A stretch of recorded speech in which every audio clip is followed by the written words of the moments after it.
एरी आवत हो जल्दी निकाल के बनोनी तोर पीरा के एहसास ला महुला जनावत है गौ निकाल देगा। अरे तोर पीरा ला देख के महुला रोवासी खलो आगे से आ धीरे धीरे निकाल धीरे धीरे निकाल धीरे निकाल धीरे धीरे निकाल धीरे धीरे निकाल धीरे धीरे निकाल ऐसे करम तेरा बदले काटा सजना बदले मरोगे बुढ़ाल डीजे सेमलाल निकाल धीरे धीरे आवाज है निकाल धीरे धीरे निकाल धीरे धीरे निकाल धीरे धीरे निकाल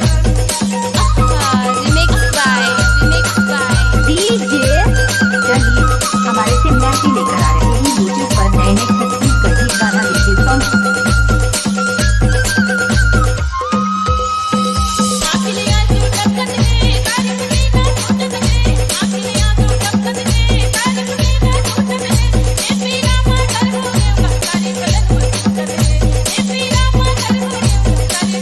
क्या नाम है आपका? सेमलाल गीता गजरा वाले